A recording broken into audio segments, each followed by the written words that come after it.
Hey guys, there's a huge Black Friday sale going on Greatlocs.com right now with sales up to 75% off. Now, instead of paying $100 for the masterclass, you can join now for only $25. So guys, make sure to join now before all the positions are filled. All you have to do is use code BLACK75 at checkout to get 75% off the masterclass. And guys, guess what? The locking bundle and the crochet hook are both on sale for 30% off. All you have to do is use code BLACK30 at checkout to get 30% off the locking bundle and the crochet hook. The interlocking tool is on sale as well for 20% off. All you have to do is use code BLACK20 at checkout for 20% off the interlocking tool. Now guys, the sale is going on all week, so make sure to order now while supplies last, because I'm actually a bit afraid that everything might sell out. So order now. Hey, what is going on everybody? Welcome back to an episode of Greatlocs. I'm Gunther the Great, and today we're going to be taking a look at RegTooFunny's Dreadlocks. Now before we get into today's video, make sure you give this video a thumbs up and also comment down below who you'd like to see next. And don't forget to shop at Greatlocs.com with all the Black Friday sales that are going on like you heard in the beginning of the video. But you guys, let's go ahead and jump straight into today's video. Alright guys, RegTooFunny. I wanted to start before he actually had the dreadlocks so that you could see what he started out with and we could tell his hair type, because the hair type is a clear indication of how they possibly started their dreadlocks, which 9 times out of 10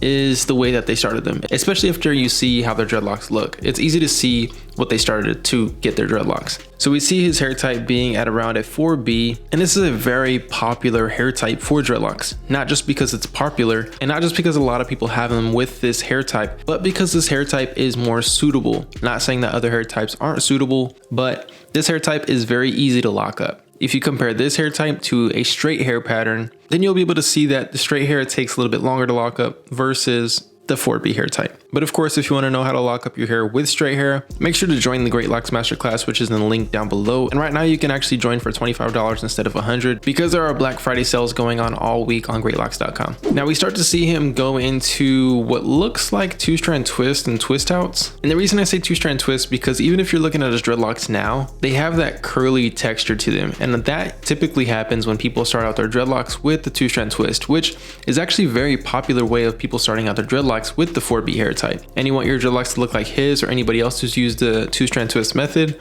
then go ahead and just do two-strand twist and do twist outs and your hair will lock up really quick. And one really cool thing I like about locking styles versus locking methods is that locking styles actually has your hair in a style while it's locking up versus doing twisting with gel or doing twist and rip with straight hair. Like I said, if you're doing two-strand twist, then your hair is in a style while it's locking up. Or if you're doing braid locks, say you have your hair in box braids and you're allowing that to lock up, your hair is always in a style while it's locking up, which is really nice. But as we progress with RegTooFunny's dreadlocks, obviously, like I said, you see that they're a little curly, and that is from two-strand twists.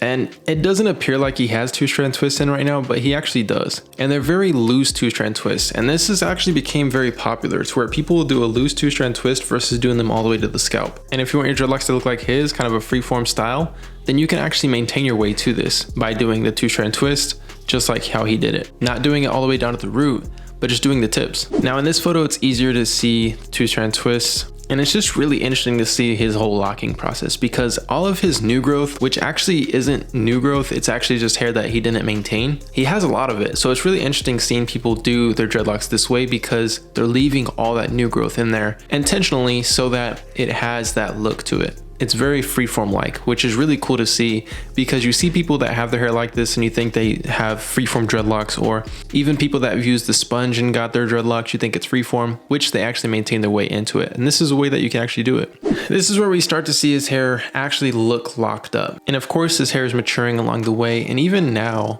his dreadlocks are still maturing. And that's the cool thing about dreadlocks, is that they're constantly maturing, they're constantly changing all the time. But I would say if your hair is in the 4 range and you want to lock up your hair, I think two-strand twist is a great way to actually do so. We see this with DDG, which people are saying that he just has his hair twisted up and that he doesn't have dreadlocks, which could be true, but at the same time, if he were to keep his hair the way that it is, it will mature into locks, which, looking at his dreadlocks, I believe that they are locks and that they're not just twists. Now this is where you really see the locking process take place, but we still see all that new growth, and it's really interesting to see this because looking at his hair, you would think that he has freeform dreadlocks, but up close you can see the two-strand twist in there. And a lot of you probably are saying, well, he doesn't even have dreadlocks. And to be honest, these are locks, and it would actually take quite a while to unravel these because you would have to comb these out.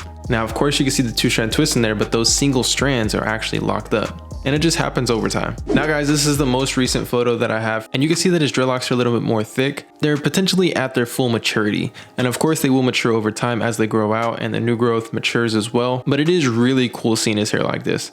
It would be even really interesting to see him do separation. I know that would take a lot, and it would actually be more damaging than good if you were to do separation. And the reason being is because he doesn't have original sections all the way down to the scalp. So I'm not exactly sure how that would turn out. There'd be a bunch of breakage, and a lot of dreadlocks will most likely fall out if you were to do that. But it is really cool. Very unique style of dreadlocks. They look freeform, but they're not. And overall, in my opinion, I think they're really cool. I want you guys to comment down below what you think about his dreadlocks. And also comment down your hair type. And if you don't know your hair type, make sure to click the link down below that says what is my hair type. But guys, like usual, if you enjoyed the video, make sure to give it a thumbs up, and also comment down below who you'd like to see next. And I will be releasing polls every single week now that allows you guys to vote who you will see next on these dreadlock videos. And guys, don't forget to go shop at Greatlocs.com while the sales are hot. I mean, 75% off on the masterclass, that's crazy. But you guys, other than that, I'll see you guys next time. Peace.